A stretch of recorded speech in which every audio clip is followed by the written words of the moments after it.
ഇജ കണ്ട കാഴ്ച എത്തല്ലോ അവന്റെ കഥ. എത്താ അവന്റെ കഥ ഈ റമദാൻ മാസത്ത്.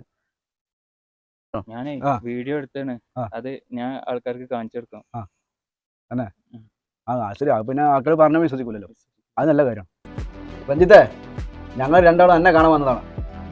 എന്താന്ന് എനിക്കറിയില്ലല്ലേ? ആ മൊബൈൽ ഒന്ന് കാണിച്ചു കൊടുത്താ. എന്താ ഞാൻ തെറ്റ് ചെയ്തു? അതൊന്ന് കാണിച്ചു കൊടുത്താ.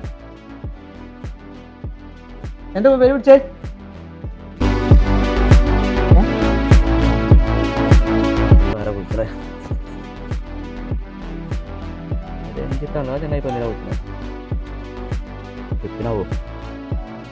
ഹലോ, പറടാ.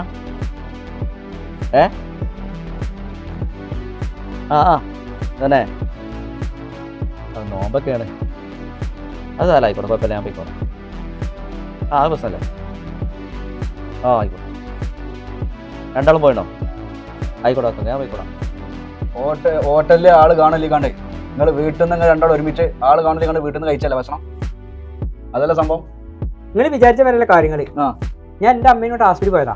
അവിടെ ചെന്നപ്പോ ഭൂലോകത്തെത്തി. പിന്നെ ഓനെ ഞാൻ വിളിച്ചു, അവിടെ എന്റെ അച്ഛന്റെ സുഖം കിടക്കുന്നത്. പിന്നെ അച്ഛക്ക് ചോറ് കൊടുക്കുകയാണ്. അപ്പൊ എന്നോട് പറഞ്ഞു, നോരുമ്പാണല്ലോ അവിടെ, എന്നാലും എങ്ങനെ ഇട്ട് കൊടുക്കുക. ഞങ്ങളോട് വന്നപ്പോഴേ അച്ഛനോ ചോറ് കൊടുത്ത് പാത്രം മോറി വെച്ചാൽ കൗത്തി വെച്ചാണ്ട് ഓമ്പെടുത്ത് പോണത്. അത്രയ്ക്ക് മനസ്സാവും എന്റെ മനസ്സ്. ഓനെങ്ങൾ ഈ കുറ്റപ്പെടുത്തണേ കേട്ടില്ലേ? ഒരാളെ ഒരിക്കലും കുറ്റപ്പെടുത്താൻ പാടില്ല, ഒന്നും കാണാതെ.